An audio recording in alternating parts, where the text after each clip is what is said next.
We as Americans, we support freedom and democracy and the rights of all peoples.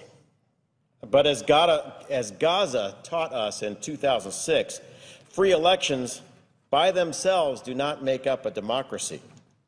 There are times when people are offered a chance to elect party leaders that offer them only one election to affirm a dictatorship. We can also learn from the year 1938 that the dangers of ignoring developments abroad are huge. Now, in the wake of the Arab Spring, we turn away from that region at our own peril. Now, on November 28th, the first stage of the Egyptian elections began, which will inaugurate a new electoral system forming a bicameral legislature. This first stage determines about 30% of 498 seats for the government's lower chamber called the People's Assembly. Before Egyptians arrived at the polls, protesters filled Tahrir Square in Cairo, and as a result, over 40 Egyptians were killed. Many are objecting to the military's interference in the electoral process and the decision to force elections well before secular parties had a time to build their capacities. According to public polling and sources on the ground, this will likely hand an electoral victory to the Muslim Brotherhood and more radical Islamic elements within Egyptian society. Although elections will last until March of 2012, the prediction of a Muslim Brotherhood victory is already becoming a reality. Early data shows an alarming trend of Islamicist domination of the Egyptian parliament. On December 5th, the High Electoral Commission announced that leaders of the Freedom and Justice Party, that's the political arm of the Muslim Brotherhood, had received a plurality of 36% of the vote, while the secular Egyptian Bloc had gained less than 12%. When we include the runoff elections, which took place last week, it appears that the Muslim Brotherhood has won 73 out of 150 seats, or 49% of the currently contested outcomes. This is the same party that led a pre-election rally of 5,000 chanting, quote, "One day we shall kill all the Jews," and another quote, Tel Aviv, Tel Aviv, Judgment Day is coming." While many expected the Brotherhood to do well, there were other surprises. Salafist parties made up of anti-Western hardliners who follow a particularly radical version of Islam are also faring particularly well. Surpassing predictions, they received 24% of the vote in the first round. Importantly, these elections also included so-called liberal districts of Cairo and the Mediterranean port city of Alexandria. The weakness of liberal parties, namely their inability to reach out to voters effectively with a serious agenda, is now fully exposed. Islamicists are taking full advantage of deeply rooted networks that extend from the mosques into Egypt's poor districts, and their grip in the traditionally conservative areas of Alexandria proved particularly tight. And these areas are also home to a majority of the Coptic Christian community. It's clear that if Islamist parties and candidates continue their currently won gains in other elections, they will capture 60% of the national vote in Egypt.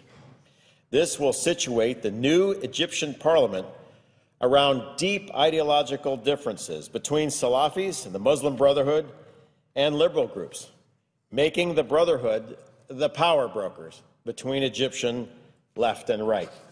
Now, what does this all mean? By January, the United States could face an Egypt defined by a hatred of Israel and many of the freedoms we hold dear: a freedom of expression, of women's rights, the right to practice any religion.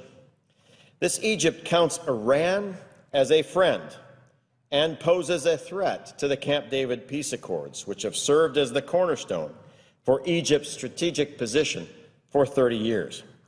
Do we expect that an Islamist-led Egypt will prevent weapons from arriving in the hands of Hamas?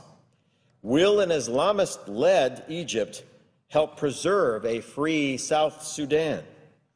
Will an Islamist-led Egypt act to protect Coptic Christians, who make up about 10% of Egypt? Or will we see continued violences, like we saw on October 9th in Mazapro, which killed 27 civilians and injured hundreds? Will an Islamist-led Egypt do what we expect with more than $1 billion of U.S. foreign assistance?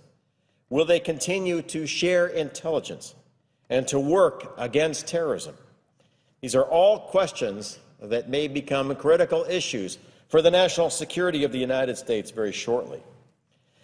All of this instability prevents foreign investment and tourism that would help the Egyptian economy. The IMF has forecasted a little over 1% growth for the Egyptian economy next year. They said inflation will top at 11%, while almost 12% of Egyptians will be out of work. Recently, the Egyptian pound traded at its lowest level against the dollar in 7 years. This time last year, the region was on the threshold of exciting change, but today Egypt sits instead on the threshold of a very dangerous path. The United States, and especially our State Department in particular, should do what it can to keep Egypt attached to peace and good relations with the West. The United States is now on the verge of a historic defeat and reversal of American interests in Egypt. Currently, if there is an Obama administration plan for handling a new Islamist Egypt that rejects peace with Israel and allies with Iran, I don't know it. And I don't know if anyone does. We must keep our finger on the pulse of this process. Liberal voices in Egypt must work to preserve the democratic goals of the January Revolution. Recently, I had the privilege of meeting some of Egypt's best and brightest young liberal leaders. They'd like to build a free Egypt that respects women's rights and religious minorities and the rule of law. I was encouraged in meeting with them, but only hope that the coming election is not like a 1930s election in Germany, where people in Egypt are given one choice: to affirm a dictatorship, and then that is the end. If a radical Islamic government rises in Egypt, one that disavows the Camp David peace accords and no longer acts as a stable strategic partner in the Middle East, then we will look back on the recent election in Egypt and its successors in December and January as the turning point for a historic reversal of the United States. My hope is that the State Department watches this very carefully. My hope is that we have a plan to make sure this critical country stays within the U.S. orbit. But my fear is, given the recent elections in Egypt, we have already lost quite a bit of ground. And if current trends continue, then by the middle of next year, we will have a Muslim Brotherhood government in command of the Suez Canal, in charge of Cairo, the second center of learning in the Arab world, along the border of our Israeli allies, friendly to Hamas, friendly to Iran, and hostile to Europe and the United States. And my hope is, over the holidays, we work very hard and diligently with our allies, and especially liberal forces in Egypt, to make sure that that reversal doesn't happen. And with that, Mr. President, I yield back.